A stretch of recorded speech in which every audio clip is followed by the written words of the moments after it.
আসসালামু আলাইকুম। প্রিয় দর্শক, অন্যমঞ্চের আলাপচারিতায় আপনাদের সকলকে আমন্ত্রণ জানাচ্ছি। ৫ই আগস্টের পর হরে দরে বাংলাদেশের জেলখানা থেকে ছাড়া পাওয়া জঙ্গিরা নতুন করে দেশটির নিরাপত্তার জন্য মাথা ব্যথা হয়ে উঠেছে। বিস্ময়কর এবং ভয়ঙ্কর তথ্য হলো বাংলাদেশের এই জঙ্গিরা ব্যাপক বিধ্বংসী আইইডি বোমা বানাচ্ছে। সবশেষ এমন ৩টি বোমা উদ্ধার করেছে পুলিশ ও আইন শৃঙ্খলা বাহিনীর সদস্যরা। গণমাধ্যমের সবশেষ শিরোনাম হলো এরকম ১০০টি প্রেসার কুকার বোমা জঙ্গিদের হাতে আছে বলে দাবি করছে আইন শৃঙ্খলা বাহিনী। গত ২ বছর ধরে প্রথমে ইউনূসের সরকার, তারপর বিএনপি সরকার প্রকাশ্যে দেশে জঙ্গি নেই দাবি করলেও এখন পরিস্থিতি গুরুতর আকার ধারণ করেছে। দেশের এমন পরিস্থিতির মধ্যে খোদ জাতিসংঘের এক প্রতিবেদনে আরো গুরুতর তথ্য বেরিয়ে আসছে। জাতিসংঘের নিরাপত্তা পরিষদের সবশেষ প্রতিবেদনে বলা হয়েছে, বাংলাদেশে ছোট আকারের ইউনিট বা সেল গঠনের চেষ্টা করছে ভারতীয় উপমহাদেশের আল কায়েদা বা একিউআইএস। প্রতিবেদনে বলা হয়েছে, একিউআইএস বাংলাদেশে ছোট ও বিকেন্দ্রীভূত সেল প্রতিষ্ঠার চেষ্টা করছে। বড় আকারের সাংগঠনিক কাঠামোর পরিবর্তে সংগঠনটি এখন ছোট ছোট ইউনিটের পাশাপাশি সরবরাহ ও অর্থায়নের নেটওয়ার্ক গড়ে তোলার কৌশল নিয়েছে। ২০১৭ সালের পর এই প্রথম জাতিসংঘের নিরাপত্তা পরিষদের এই সহায়ক সংস্থাটি আবারও বাংলাদেশে আল কায়েদার কোনো শাখা বাংলাদেশে তৎপরতা চালাচ্ছে বলে সতর্ক করলো।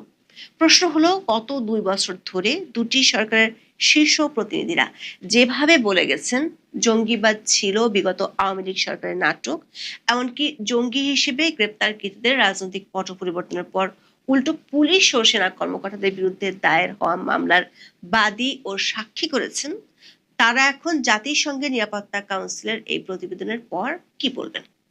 বিস্তারিত জানতে চলুন যাওয়া যাক বিশ্লেষণে। ২০১৬ সালের ৫ই মে বিবিসি বাংলা একটি প্রতিবেদনের শিরোনাম ছিল, বাংলাদেশে আইএস আল কায়েদার নামে কারা। ওই প্রতিবেদনটিতে বলা হয়েছিল, বাংলাদেশে তখন একের পর এক খুনের পর দায় স্বীকার করেছিল আন্তর্জাতিক জঙ্গি সংগঠন আইএস এবং আনসার আল ইসলাম নামে আল কায়েদার ভারতীয় উপমহাদেশের শাখা একিউআইএস।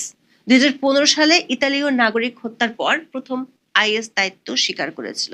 একই বছর লেখক অভিজিৎ রায় হত্যার পর আল কায়েদা এ হত্যার প্রথম দায়িত্ব নেয়। বিবিসি বাংলার হিসেবে ২০১৫ থেকে ২০১৬ সালে অন্তত ৬টি হত্যাকাণ্ডে আল কায়েদা এবং ১৩টিতে আইএস দায় নিয়েছিল। তখন বাংলাদেশে ক্ষমতায় ছিল আওয়ামী লীগ সরকার। তখন র্যাবের মহাপরিচালক ছিলেন বেনজির আহমেদ, যিনি পরে আইজিপি ছিলেন এবং কিছুদিন আগে দুবাইতে গ্রেপ্তার হয়েছিলেন। বেনজির আহমেদ যখন র্যাবের মহাপরিচালক ছিলেন তখন গ্রেপ্তার হওয়া ৪৯ জন আদালতে জঙ্গি সংশ্লিষ্টতার কথা স্বীকার করেছিল এবং এদের সবারই বিভিন্ন মেয়াদে শাস্তি হয়েছিল। কারাগারের সূত্রগুলো বলছে, প্রথমে জুলাই আন্দোলনের সময় দেশের ১৭টি কারাগার থেকে এদের বেশিরভাগ পালিয়ে যায়। বাকিরা ২৪-এর ৫ই আগস্টে রাজনৈতিক পট পরিবর্তনের পর জামিনে বের হয়ে যায়। আওয়ামী লীগ আমলে যারা জঙ্গি সংশ্লিষ্টতার জন্য গ্রেপ্তার হয়েছিল, বিভিন্ন মেয়াদে শাস্তি পেয়েছিল, ইউনূস সরকার আমলে জামিনে মুক্ত হয়ে তারা আন্তর্জাতিক অপরাধ ট্রাইব্যুনালে ওই অফিসারদের বিরুদ্ধে দায়ের হওয়া মামলাগুলোর বাদী কিংবা সাক্ষী হয়ে গেছে। গত ২৯শে জুলাই প্রচারিত ভিডিওতে আমরা দেখিয়েছিলাম এক সময় জঙ্গিবাদের অপরাধে অভিযুক্তরা কিভাবে আইসিটিতে সেনা ও পুলিশ কর্মকর্তাদের বিরুদ্ধে দায়ের হওয়া মামলাগুলোতে সাক্ষী হয়ে যাচ্ছে। সাক্ষীদের নিরাপত্তার স্বার্থে আমরা নাম প্রকাশ না করলেও আমাদের হাতে আসা তথ্য প্রমাণের ভিত্তিতে দেখা যাচ্ছে এমন কমপক্ষে ৪ জন আইসিটিতে সাক্ষ্য দিয়েছে তাদের বিরুদ্ধে, যারা তাদেরকে এক সময় হাতে নাতে গ্রেপ্তার করেছিল। গত ১লা জুলাই দৈনিক প্রথম আলোতে প্রকাশিত প্রতিবেদনে বলা হয়, কেরানীগঞ্জের বিস্ফোরণের মামলায় গ্রেপ্তার শেখ আল আমিন ও অলিউল্লাহর অভিযোগের ভিত্তিতে আন্তর্জাতিক অপরাধ ট্রাইব্যুনালে এক পুলিশ কর্মকর্তার বিচার চলছে। বিগত ২ বছর ধরে যখনই বাংলাদেশে জঙ্গিদের উত্থান দেখা গেছে, তখন সরকারের শীর্ষ মহল থেকে বলা হয়েছে বাংলাদেশে জঙ্গিবাদের ঘটনাগুলো আওয়ামী লীগ আমলের নাটক ছিল। সবশেষ সাভার, আশুলিয়া সহ দেশের বিভিন্ন স্থানে যে একের পর এক শক্তিশালী আইইডি বোমা পাওয়া যাচ্ছে, সেগুলোর মূল হোতা হিসেবে পুলিশ শনাক্ত করেছে বোমারু মামুনকে। অথচ এই বোমারু মামুন বিগত আওয়ামী লীগ আমলে গ্রেপ্তার হয়ে ৯ বছর জেলে ছিল। তার বিরুদ্ধে আত্মঘাতী বোমা হামলার যথেষ্ট প্রমাণ থাকা সত্ত্বেও ২৪-এর ৫ই আগস্টের পর আদালত তাকে জামিন দেয়। বিস্ময়কর হলেও সত্যি, জামিন দেওয়ার সময় আদালত নিজ বয়ানে বলেছিলেন ওই সময়ের আওয়ামী লীগ সরকার জঙ্গিবাদের নামে নাটক সাজিয়েছিল ফ্যাসিস্ট বিরোধীদের বিরুদ্ধে। অথচ এখন এই বোমারু মামুন পুলিশ আর সরকারের জন্য মূর্তিমান আতঙ্ক হয়ে গেছে। রাজধানীর মতিঝিল, আশুলিয়া, সাভার থেকে উদ্ধার হওয়া শক্তিশালী আইডি বোমাগুলোর কারিগর এই বোমারু মামুনই তৈরি করছে, এমন তথ্য পুলিশ এখন অবলীলায় সাংবাদিকদের দিচ্ছে। অথচ কিছুদিন আগেও এই পুলিশের শীর্ষ ব্যক্তিরা বলেছিলেন দেশে কোনো জঙ্গি নেই, যা আছে তা হলো ছিনতাইকারী। আর স্বরাষ্ট্র মন্ত্রণালয় থেকে বিদায় নিতে যাওয়া সালাউদ্দিন আহমেদের মতে এগুলো হলো উগ্রবাদ, যেটি ছিল সেটি আওয়ামী লীগের নাটক। এখন প্রশ্ন উঠেছে, দেশে যদি জঙ্গি নাই থাকে তাহলে 2006 সালে মুম্বাই ট্রেনে, 2013 সালে বোস্টন ম্যারাথনে কিংবা 2016 সালে নিউ ইয়র্কে হামলা চালানোর জন্য যে ধরনের প্রেসার কুকার বোমা ব্যবহার করা হয়েছিল সেগুলো বাংলাদেশে কারা বানাচ্ছে? বোমাগুলো নিষ্ক্রিয় করার পর সেখানে পাওয়া আলামতে দেখা যাচ্ছে বাংলাদেশে উৎপাদিত ব্যাটারি বোমাগুলোতে ব্যবহৃত হয়েছে। সবশেষ 13 আগস্ট এশিয়া পোস্টের সংবাদে বলা হয়েছে ঢাকার কেরানীগঞ্জ ও সাভারের বিভিন্ন এলাকায় তৈরি করা বিভিন্ন বোমার মধ্যে অন্তত 100টি প্রেসার কুকার বোমা ছিল বলে দাবি আইন শৃঙ্খলা রক্ষাকারী বাহিনীর। এসব বোমার অধিকাংশই নিষিদ্ধ ঘোষিত জঙ্গি সংগঠনের বিভিন্ন পর্যায়ের সদস্যদের মধ্যে ছড়িয়ে দেওয়া হয়েছে বলে জানিয়েছেন তদন্ত সংশ্লিষ্ট সূত্র। পুলিশ বলছে তাদের উদ্দেশ্য একযোগে পুলিশ সদস্য কিংবা এমন কোনো প্রতিষ্ঠান অথবা জনবহুল স্থানে হামলা করা যাতে দেশ ও সরকার বেকায়দায় পড়ে। এশিয়া পোস্টের খবরটিতে বলা হয়েছে প্রেসার কুকার বোমার বিষয়টি ঘিরে ঢাকা ও আশেপাশের এলাকার সার্বিক নিরাপত্তা নিয়ে খোদ পুলিশের মধ্যে উদ্বেগ তৈরি হয়েছে। বোমাগুলো উদ্ধার করে জড়িত ব্যক্তিদের আইনের আওতায় আনা না গেলে দেশের যে কোনো স্থানে বড় ধরনের নাশকতা ঘটতে পারে। কারণ এই প্রেসার কুকার বোমা দিয়ে বিশ্বের বিভিন্ন স্থানে হামলা চালিয়ে বড় ধরনের নাশকতার ঘটনা ঘটেছে। পরিস্থিতি যখন এতটাই ভয়াবহ তখনই জাতিসংঘের নিরাপত্তা কাউন্সিলের এক প্রতিবেদনে বাংলাদেশের জঙ্গি তৎপরতা নিয়ে আরো উদ্বেগজনক তথ্য উঠে এসেছে। জাতিসংঘের নিরাপত্তা কাউন্সিলের সহায়ক যে সংস্থাটি বিশ্বব্যাপী সন্ত্রাসবাদের উপর আরোপিত নিষেধাজ্ঞায় নজরদারি চালায় তাদের সবশেষ প্রতিবেদনে বলা হয়েছে আফগানিস্তানে আল কায়েদার অবস্থান ও শক্তি এখনো অপরিবর্তিত আছে। এর ভারতীয় উপমহাদেশের শাখা AQIS একটি খণ্ডিত গোষ্ঠী থেকে আঞ্চলিক সংগঠনে পরিণত হয়েছে। তারা বৃহৎ ইউনিটের পরিবর্তে ছোট বা বিচ্ছিন্ন সেল গঠন করে রসদ সরবরাহ ও আর্থিক নেটওয়ার্ক গড়ে তুলছে। বাংলাদেশেও তাদের সেল প্রতিষ্ঠার চেষ্টা নিয়ে উদ্বেগ প্রকাশ করেছে জাতিসংঘ। সংস্থাটির নিরাপত্তা পরিষদের analytical support and sanction monitoring team এর এক প্রতিবেদনে ওই উদ্বেগ প্রকাশ করা হয়েছে। প্রতিবেদনটি প্রকাশ হয়েছে 10 আগস্ট। সদস্য রাষ্ট্রগুলোর মূল্যায়নের ভিত্তিতে 2025 সালের 15 ডিসেম্বর থেকে চলতি বছরের 9 জুন পর্যন্ত সময়কার পরিস্থিতি তুলে ধরা হয়েছে। জাতিসংঘের সদস্য দেশগুলোর দেওয়া তথ্য ও মূল্যায়নের ভিত্তিতে প্রতিবেদনটি তৈরি করা হয়েছে। সংস্থাটির আল কায়েদা ও ইসলামিক স্টেটের উপর নিষেধাজ্ঞা নজরদারি করা দল জানিয়েছে গত বছরের 25 নভেম্বর ভারতের দিল্লির লালকেল্লায় যে গাড়ি বোমা হামলা হয় সেটি চালায় আল কায়েদা ভারত উপমহাদেশ শাখা। আর তারা এখন বাংলাদেশেও সেল গঠনের চেষ্টা করছে। রক্তক্ষয়ী ওই হামলার পর ভারতের জাতীয় তদন্ত সংস্থা চলতি বছরের মে মাসে 10 জনকে অভিযুক্ত করে চার্জশিট দেয়।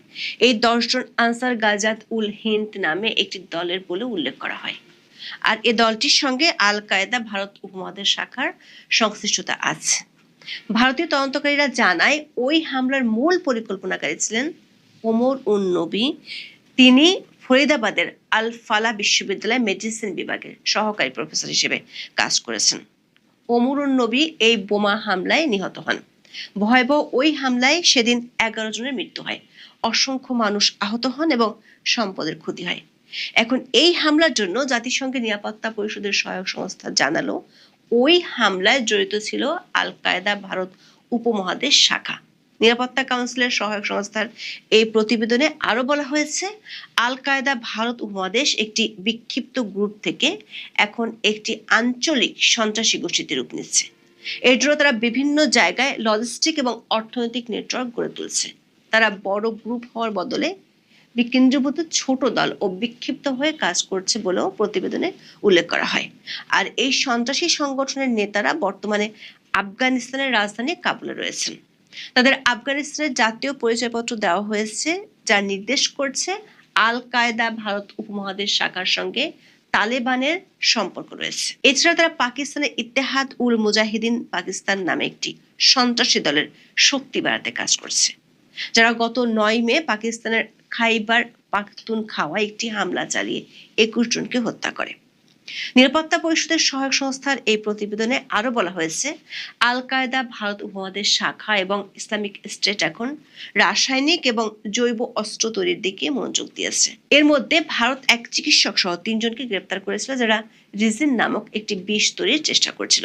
এ প্রসঙ্গে বর্ণনার এক পর্যায়ে বাংলাদেশেও একিউআইএস এর সেল বা ছোট সাংগঠনিক ইউনিট প্রতিষ্ঠার চেষ্টা নিয়ে উদ্বেগ প্রকাশ করা হয়েছে। বলা হয়েছে, সংগঠনটি বাংলাদেশকে নিজেদের স্বার্থে ব্যবহারের চেষ্টা করছে।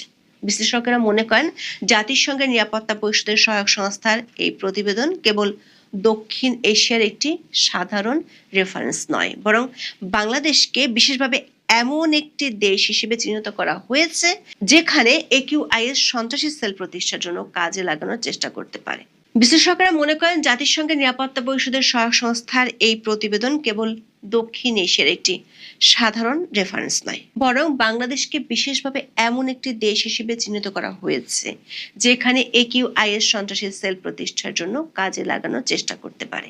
প্রতিবেদনে বলা হয়েছে, আফগানিস্তান অসংখ্য সন্ত্রাসী সংগঠনকে আশ্রয় দিচ্ছে এবং সেখানে তাদের কাজ করার ক্ষমতা প্রতিবেশী দেশগুলোর জন্য একটি স্থায়ী হুমকি। ফলে বাংলাদেশকে বিচ্ছিন্নভাবে না দেখে একটি আঞ্চলিক সন্ত্রাসী কর্মকাণ্ড হিসেবে এখানে দেখা হচ্ছে। সূত্রগুলো বলছে, আফগানিস্তানের সক্রিয় আল কায়দার ভারতীয় উপমহাদেশ শাখা বা একিউআইএস এর যথেষ্ট তৎপরতা বাংলাদেশে আছে।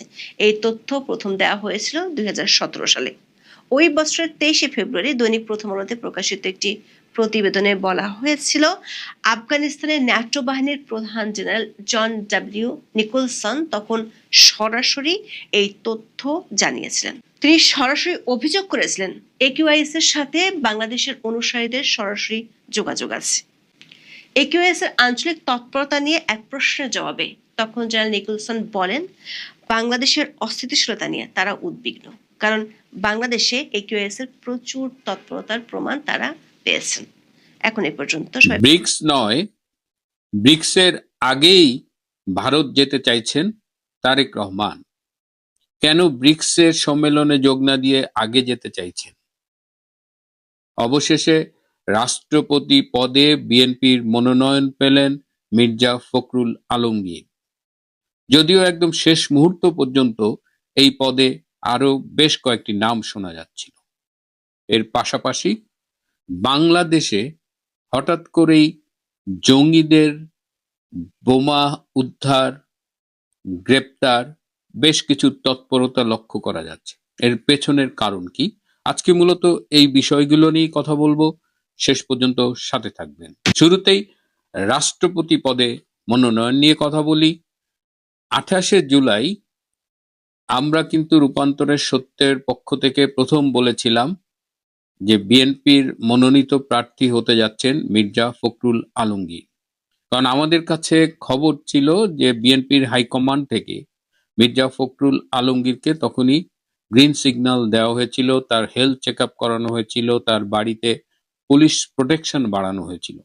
কিন্তু তারপরেও বেশ কিছু নাম শোনা গিয়েছিল। কিন্তু সবচেয়ে বেশি চেষ্টা করেছে বর্তমানের ভারপ্রাপ্ত রাষ্ট্রপতি মেজর অবসরপ্রাপ্ত হাফিজ।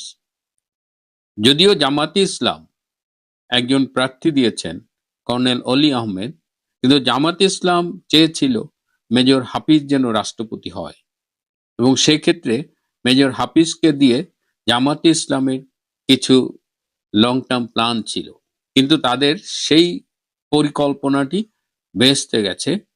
আমরা যেটি বলেছিলাম, এবং বিএনপি শেষমেশ মির্জা ফখরুল আলমগীরের উপরেই আস্থা রেখেছে।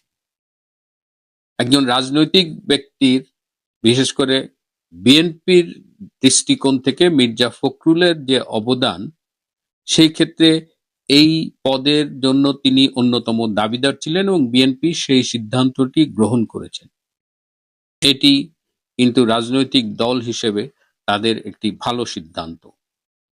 মির্জা ফখরুল রাষ্ট্রপতি হলে কেমন করবেন, কিংবা তার রাষ্ট্রপতির দায়িত্ব গ্রহণের পরে বাংলাদেশের রাজনৈতিক পরিস্থিতি কেমন হবে, কেমন থাকবে, এই বিষয়গুলো ভিন্ন কথা। কিন্তু দলের পক্ষ থেকে দলের প্রতি নিবেদিত, প্রবীণ, অভিজ্ঞ এরকম একজনকে মনোনয়ন দেওয়ার এই যে বিষয়টি, এটি অবশ্যই বিএনপির জন্য মঙ্গলজনক হয়েছে বলে আমার ধারণা। অতীতে আমরা দেখেছি কোনো রাজনৈতিক দল যখন তাদের রাজনৈতিক নেতৃত্বের বাইরে গিয়ে রাষ্ট্রপতি নির্বাচন করেছেন, সেখানেই প্রবলেম হয়েছে। সেটা অতীতে আওয়ামী লীগের সেই প্রধান বিচারপতি শাহাবুদ্দিন আহমেদ কিংবা বিএনপির অধ্যাপক ইয়াজউদ্দিন আহমেদ, দুজনেই কিন্তু যারা তাদের নির্বাচিত করেছিল তাদের পক্ষে কাজ করতে পারেনি।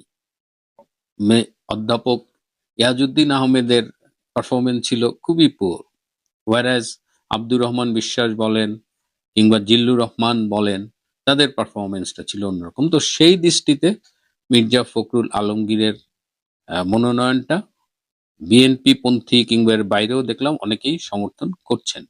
এবার তারেক রহমানের ভারত সফরে যাওয়ার কথা আমরাই বলেছি, আর অনেকেই বলেছেন যে তিনি ব্রিক্স সম্মেলনে যাচ্ছেন, কারণ ভারত এসে তাকে অনুরোধ জানিয়ে গেছে, আমন্ত্রণ জানিয়ে গেছে। সার্জিও গোর যে এসেছিলেন তিনিও কিন্তু তারেক রহমানকে বলে গেছেন ব্রিক্স সম্মেলনে ভারতে যেতে।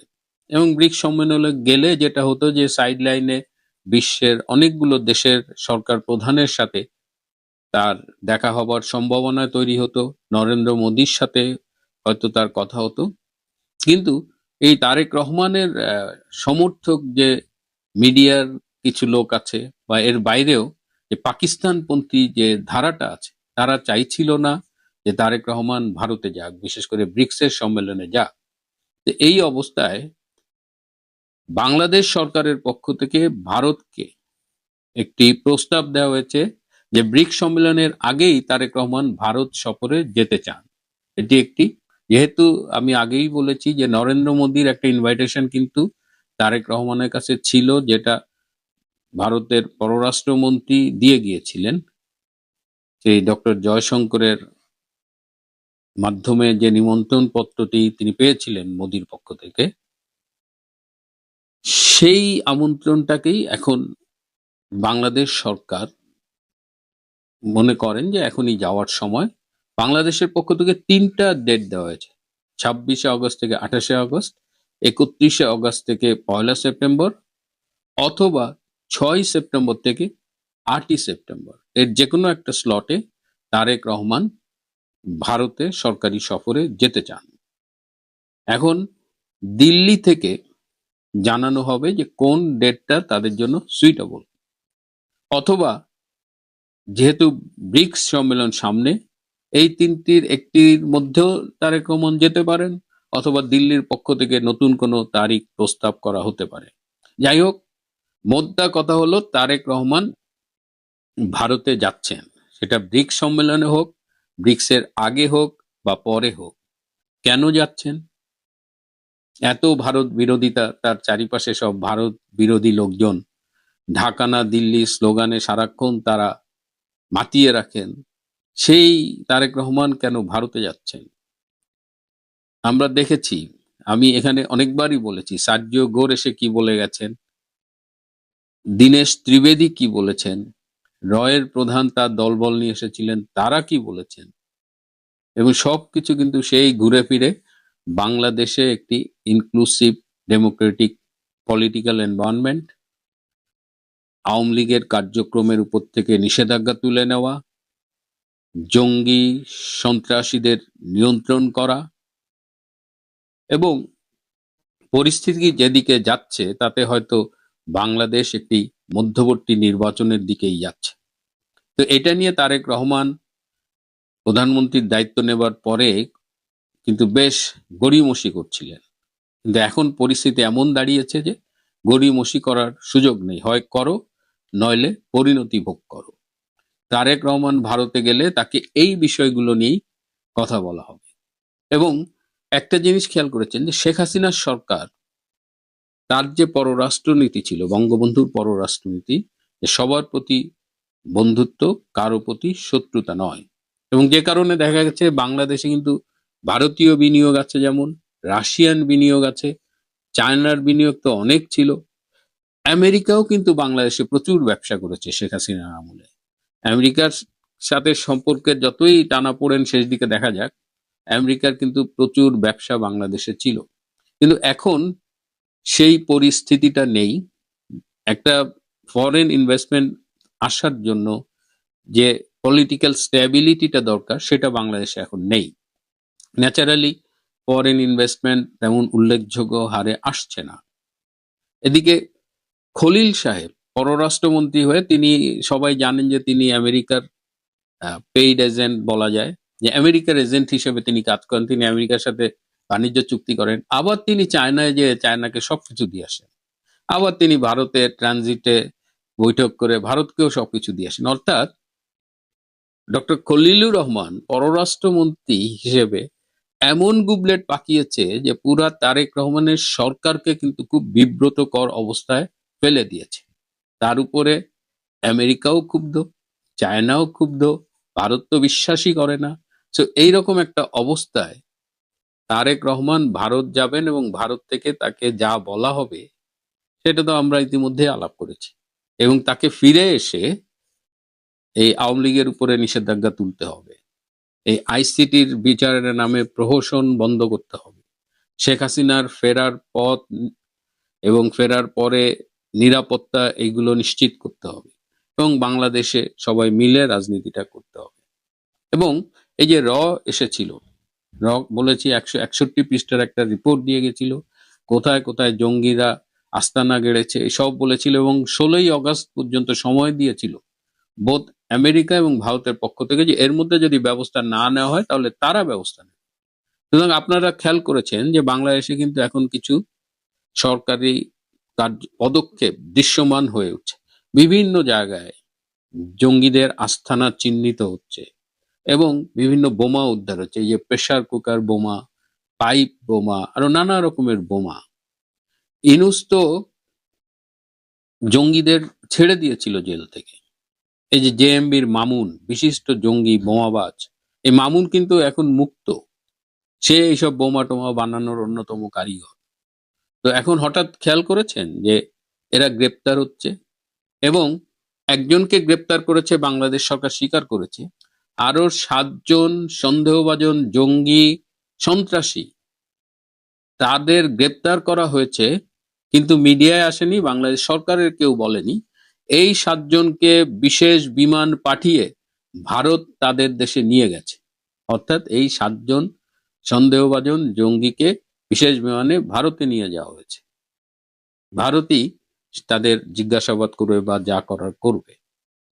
তাহলে এখন আমরা অপেক্ষা করি যে তারেক রহমান ভারতে যাচ্ছেন এবং ভারত থেকে কি বার্তা তিনি নিয়ে আসবেন। প্রিয় বন্ধুরা, আজ এ পর্যন্ত।